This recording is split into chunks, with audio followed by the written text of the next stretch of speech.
أعوذ بالله من الشيطان الرجيم بسم الله الرحمن الرحيم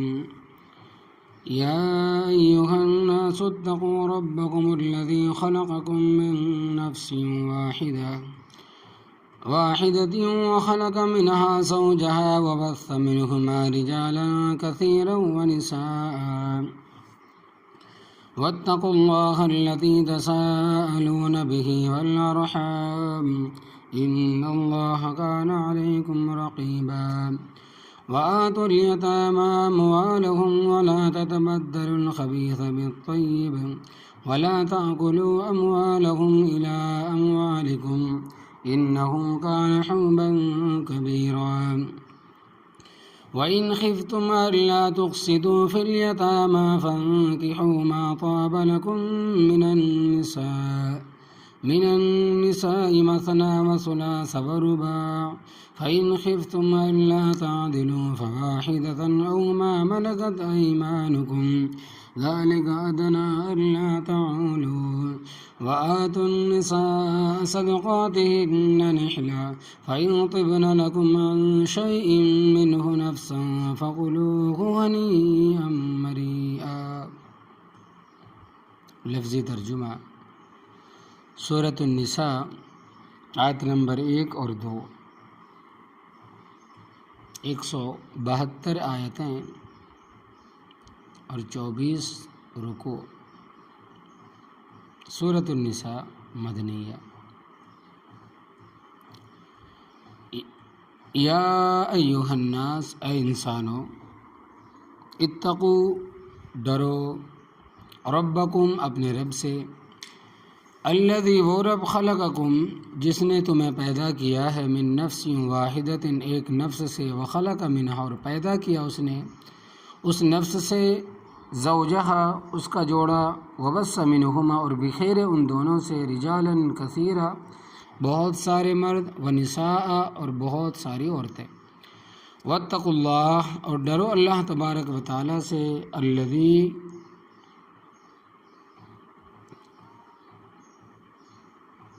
تساءلون، الذی، وہ، تساءلون بہ،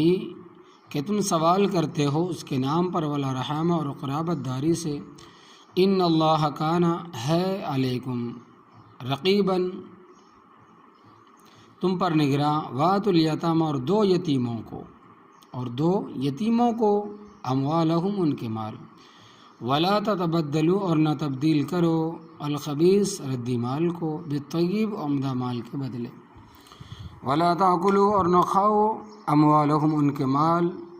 الی اموالکم، اپنے مالوں کے ساتھ ملا کر، انہ، بے شک یہ، کانا، ہے، ہوبن، گناہ، کبیرن، بڑا. وَإِنْ خِفْتُمْ، اور اگر تم خوف کرو، اور اگر تم ڈرو،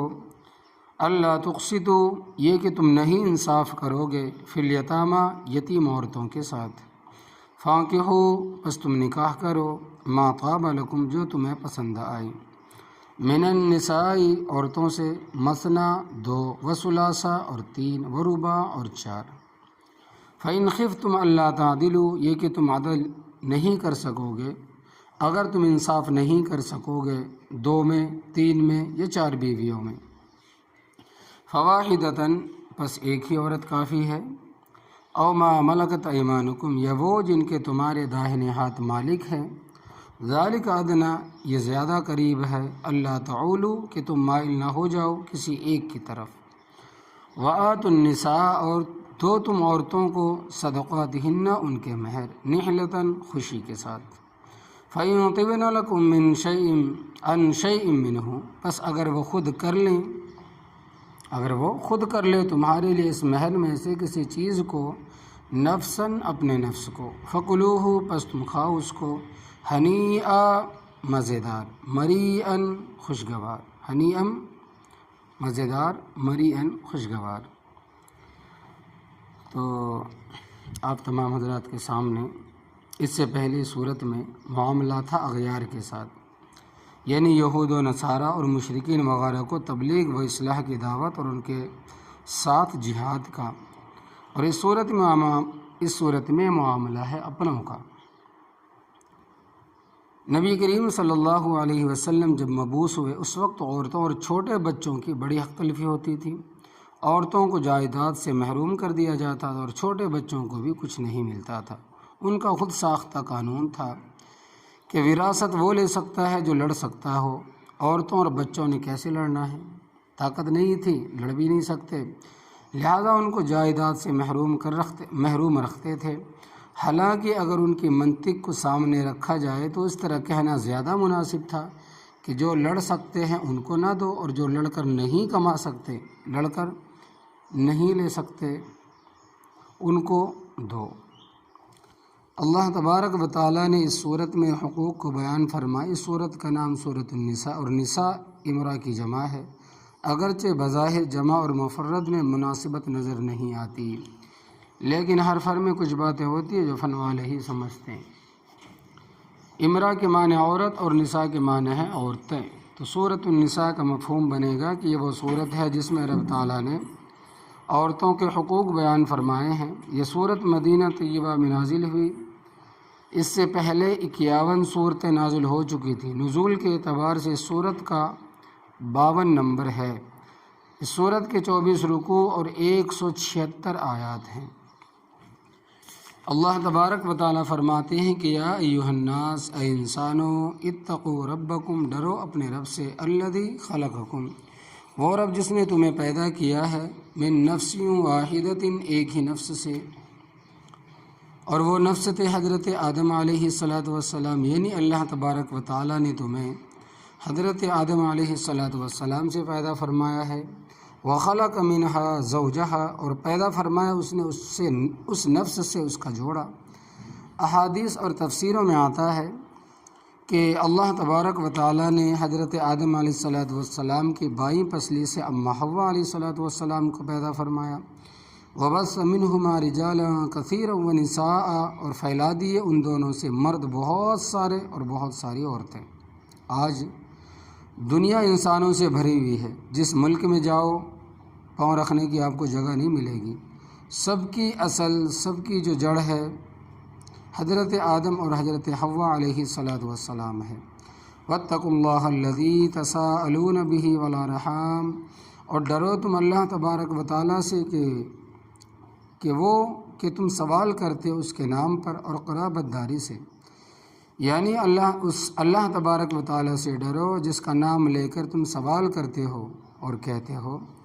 رب کے واسطے مجھے دے اور رب کے واسطے مجھے معاف کر دے۔ کیا تم نے رب تعالیٰ کو صرف مانگنے کے لیے رکھا ہوا ہے؟ نہیں، بلکہ اس سے ڈرو اور اس کے احکام کی پابندی کرو، اور قطع رحمی سے ڈرو، یعنی اپنے عزیزوں اور رشتہ داروں سے بغیر کسی شرعی وجہ کے قطع رحمی نہ کرو۔ حدیث پاک میں آتا ہے کہ جن چیزوں کا دنیا میں فوری طور پر بدلہ ملتا ہے، بہت جلد بدلہ ملتا ہے، من و عن بدلہ ملتا ہے، ان میں قطع رحمی بھی ہے۔ قطع رحمی اگر شرعی وجہ سے ہو تو کوئی حرج نہیں، جیسے مثال کے طور پر شادی کے موقع پر اگر کوئی ڈھول بجاتا ہے، باجے سرنگی، پٹاخے چھوڑتا ہو، کودتا ناچتا ہو، واہوائی کرتا ہو، اور یہ کہتا ہے کہ بھئی آپ کی شادی میں یہ ڈانس ڈی جے باجے ہے، غیر شرعی کام ہے، گناہ والا کام ہے، شیطانوں والا کام ہے، یہ کہتا ہے کہ بھئی شیطانوں والو ہے تو نکاح سنت، مگر تم نے جو کام کیا ہے ڈی جے باجے یہ تو شیطانوں والا ہے، کہتا ہے کہ بھئی میں نہیں آؤں گا، شادی میں شریک نہیں ہوں گا،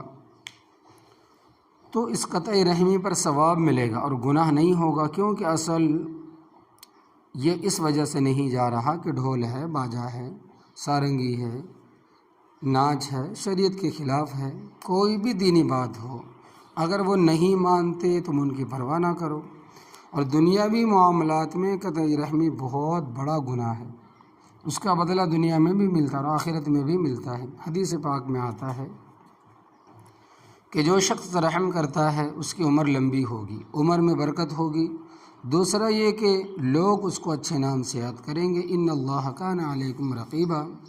بے شک اللہ تبارک و تعالیٰ تم پر نگران ہے، وہ سب کچھ دیکھ رہا ہے جو تم کرتے ہو، ظاہر یا پوشیدہ ہر چیز اس کے علم میں ہے۔ آگے حقوق کا بیان ہے۔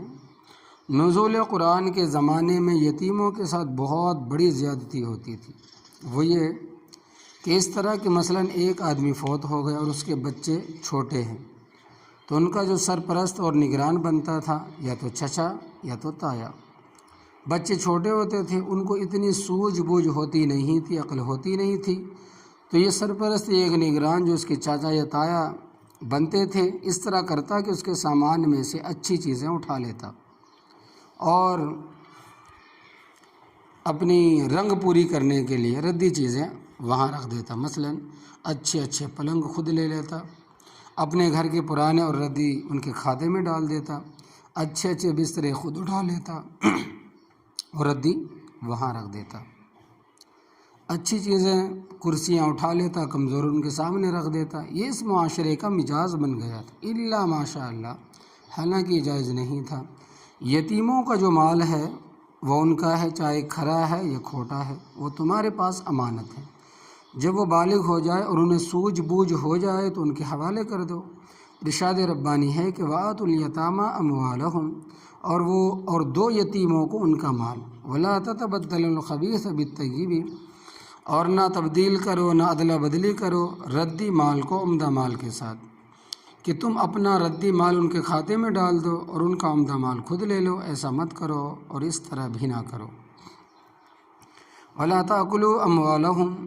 الی اموالکم، اور نہ کھاؤ تم ان کے مال اپنے مالوں کے ساتھ ملا کر۔ اب ظاہر بات ہے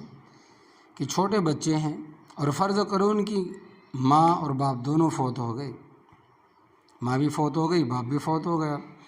اور ایسے واقعات بھی ہوتے ہیں تو ان کا کھانا پکانا بھی چچے تائے نے کرنا ہوتا تھا، وہ ہوتا تھا، اب بھی لوگ ایسا کرتے ہیں۔ تو وہ اس طرح کرتے تھے کہ اپنا خرچہ برائے نام شامل کرتے اور زیادہ یتیموں کا مال ڈال کر کھا جاتے۔ اب بھی زمانے میں دیکھیں جس کے ماں باپ فوت ہو گئے، بچے چھوٹے ہیں، بچوں کو گھر سے نکال دیتے ہیں، زمینیں ضبط کر لیتے ہیں، گھر ضبط کر لیتا ہے۔ تو وہ مشرکوں کا زمانہ تھا، مسلمانوں کو زمانے میں بھی وہی ہو رہا ہے۔ تو اس طرح کرتے تھے کہ اپنا خرچہ برائے نام شامل کرتے تھے اور زیادہ یتیموں کا مال ڈال کر کھا جاتے تھے، اور لوگوں کو یہ بتاتے ہم ان کے لیے پکا رہے ہیں اور وہ کھا رہے ہیں، حالانکہ اس طریقے سے کھا خود جاتے۔ تو اللہ تبارک و تعالیٰ نے ایسا کرنے سے منع فرمایا، اور علیحدہ ہانڈیوں کے تیار کرنے میں بھی خاص دقت اور پریشانی پیش آتی ہے۔ اپنا کھانا الگ تیار رکھو،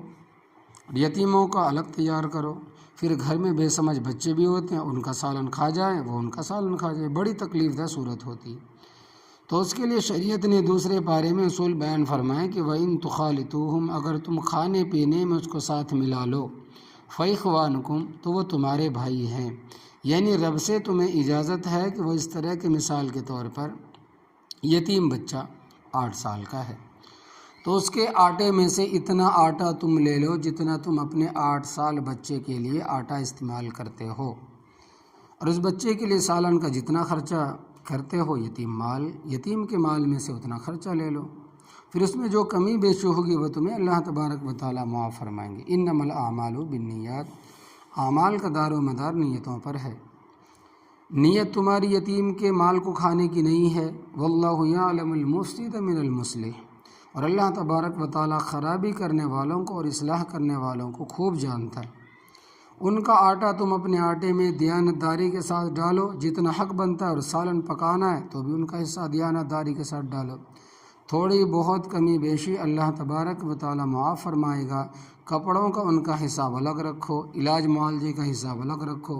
ان کے تعلیمی اخراجات کا حساب الگ رکھو۔ اور آگے ذکر آئے گا کہ گواہ بھی بنا لو، یعنی یتیموں کے مال کا جب نگراں بنو تو ان کے مال کی فہرست بناؤ، یہ ان کا سامان ہے، اس پر کم از کم 2 آدمیوں کو گواہ بناؤ، پھر جب وہ بالغ ہو جائے تو ان کے مال ان کے سپرد کرو، مگر گواہوں کے سامنے اور جو اخراجات ہوئے ہیں ان کا بھی حساب کر لو، اور سب کچھ عبادت سمجھ کے کرو۔ یتیموں کی نگرانی کرنا، ان کے مال کی حفاظت کرنے کا ثواب نفلی نماز اور نفلی روزوں سے زیادہ ہے۔ یہاں تک نبی کریم صلی اللہ علیہ وسلم نے ارشاد فرمایا کہ اگر کسی یتیم کے سر پر تم اپنا ہاتھ رکھ دو پیار سے، محبت سے، اللہ تبارک و تعالیٰ تمہارے نام اعمال میں اتنا ثواب عطا فرمائے گا جتنے بال تمہارے ہاتھ کے نیچے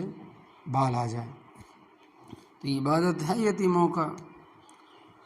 دیکھ بھال کرنا، محبت کی نظر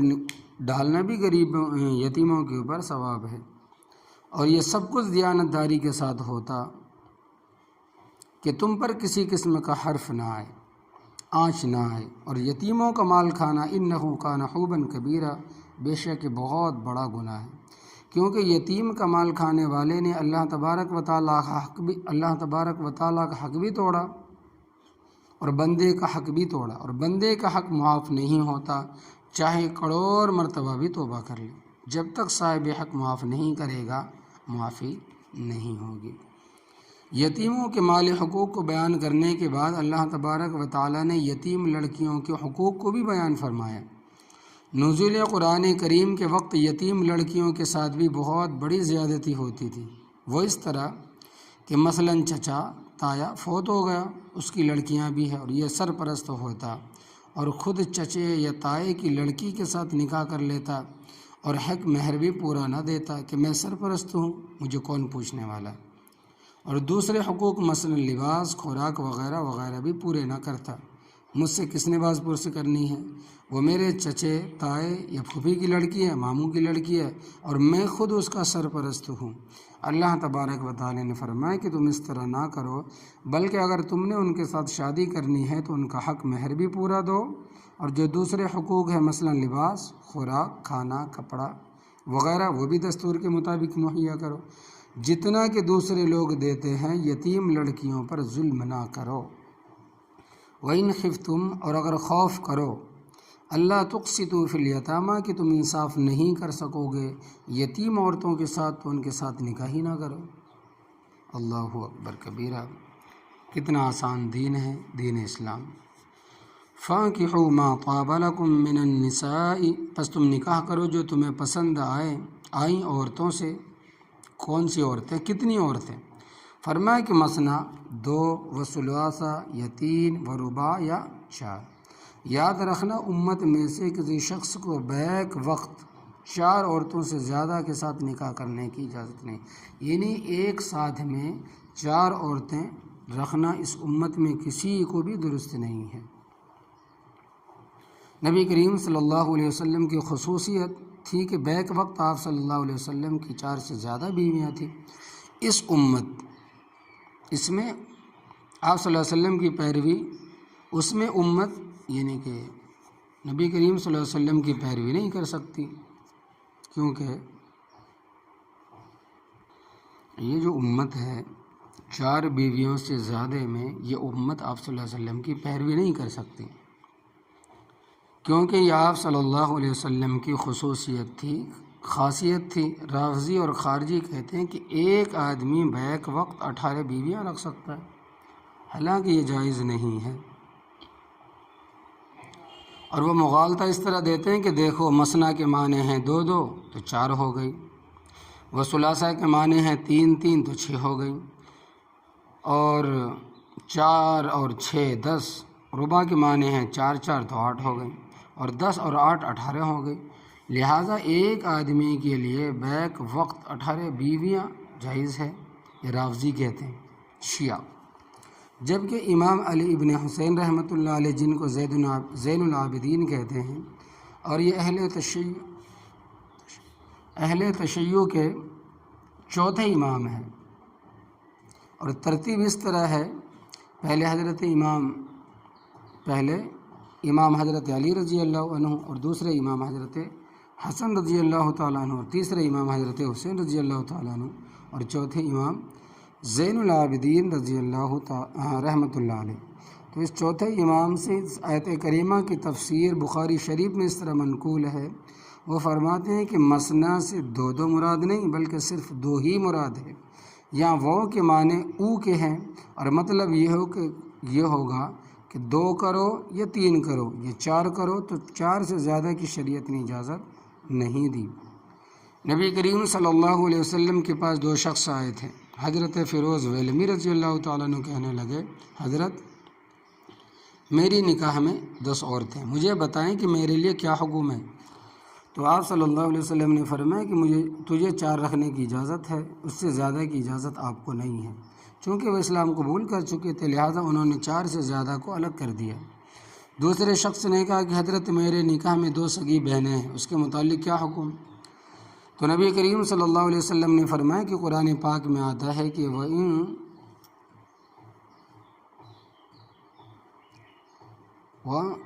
تَجْمَعُوا بَيْنَ الْأُخْتَيْنِ، اور 2 بہنوں کا اکٹھا کرنا بھی حرام ہے،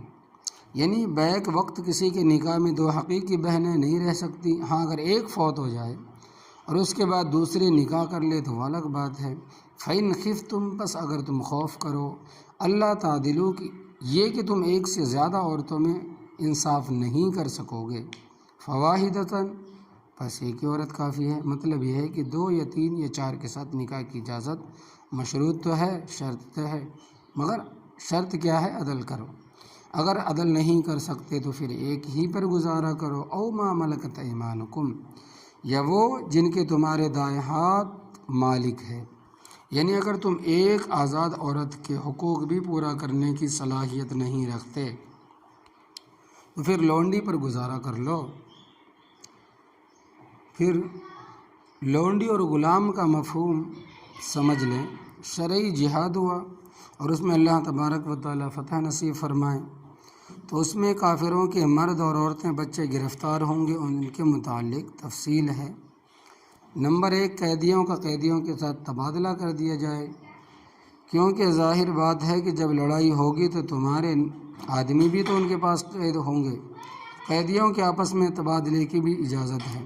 دوسری صورت 26واں پارہ سورہ محمد میں ہے کہ فَإِمَّا مَنًّا بَعْدُ وَإِمَّا فِدَاءً، پس یا تو احسان کر کے چھوڑ دینا چاہیے یا کچھ مال لے کر، یعنی شرعاً تمہیں اس بات کی بھی اجازت ہے کہ مفت میں تم ان قیدیوں کو چھوڑ دو، کوئی معاوضہ نہ لو، اور اس چیز کی بھی تمہیں اجازت ہے کہ فدیہ لے کر ان کو چھوڑ دو، کیونکہ ان کو تم نے کچھ دن رکھا ہے، ان پر تمہارا خرچہ ہوا ہے۔ اگر تم اس طرح بھی نہیں کرتے تو آخری صورت یہ ہے کہ تم ان کو غلام بنا لو، لونڈیاں بنا لو، اور یہ غلام اور لونڈیاں امیر لشکر کسی کے